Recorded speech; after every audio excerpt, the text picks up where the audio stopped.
fast. He slowed his pace, fighting off the temptation to sprint across the soiled floor of Kennedy Airport's International Arrivals Building, past the customs officials and out into the humid night air. His eyes shifted from side to side. Every few steps he would feign a soreness in his neck to give himself the opportunity to glance behind him and make sure he was not being followed. "Stop it," Bruce told himself. "Stop lurking around like a poor man's James Bond. You're shaking like a malaria patient, for Christ's sake. You couldn't look more conspicuous if you wore a sign." He strolled past the luggage carousel, nodding politely at the little old lady who had sat next to him on the flight. The old woman had not shut her mouth during the entire trip, gabbing on about her family, her love of flying, her last trip overseas.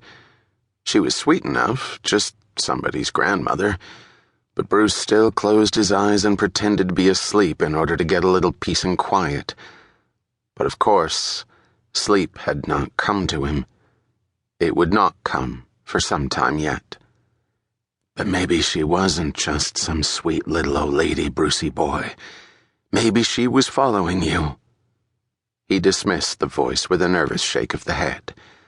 This whole thing was turning his brain into sewer sludge. First, he was sure that the bearded man on the plane had been following him. Then it was the big guy with the slicked-back hair and Armani suit at the telephone booth. And don't forget the pretty blonde by the terminal exit. She had been following him, too. Now, it was a little old lady. Get a grip on yourself, Brucey. Paranoia is not what we need right now. Clear thinking, old pal. That's what we're looking for. Bruce moved past the luggage carousel and over to the customs official. "Passport, please."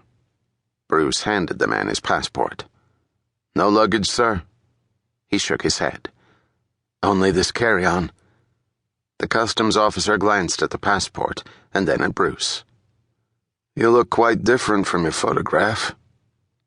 Bruce tried to force a tired smile to his lips, but it would not hold. The humidity was almost unbearable. His dress shirt was pasted against his skin, his tie loosened to the point of being nearly untied. Beads of perspiration dotted his forehead. I've gone through a few changes." "A few? You're a dark-haired man with a beard in this picture." "I know. Now you're a clean-shaven blonde."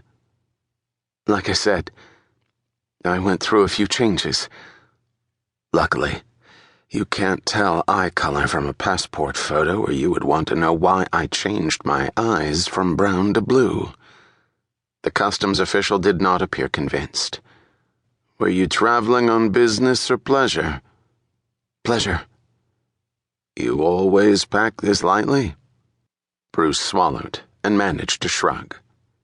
"I hate waiting for checked luggage." The customs official swung his line of vision from the passport photograph to Bruce's face, and then back again. "Would you open your bag, please?" Bruce could barely keep his hands steady enough to set the combination. It took him 3 tries before it finally snapped open. "There you go." The customs official's eyes narrowed into thin slits as he rummaged through the belongings. "What are these?" he asked. Bruce closed his eyes, his breath coming in short gasps. "Some files?" "I can see that," the official replied. "What are they for?" "I'm a doctor," Bruce explained, his voice cracking. "I wanted to review some of my patients' charts while I was away." "Do you always do that when you're on vacation?" "Not always." "What type of doctor are you?" "An internist at Columbia Presbyterian," Bruce replied, telling a half-truth. He decided to leave out the fact that he was also an expert in public health and epidemiology. "I see," the official replied. "I wish my doctor was that dedicated." Again, Bruce tried to smile. Again, it was a failed attempt. "And this sealed envelope?" Bruce felt his whole body quake. "Excuse me?" "What is in this manila envelope?" He willed a casual look on his face. "Oh, that's just..."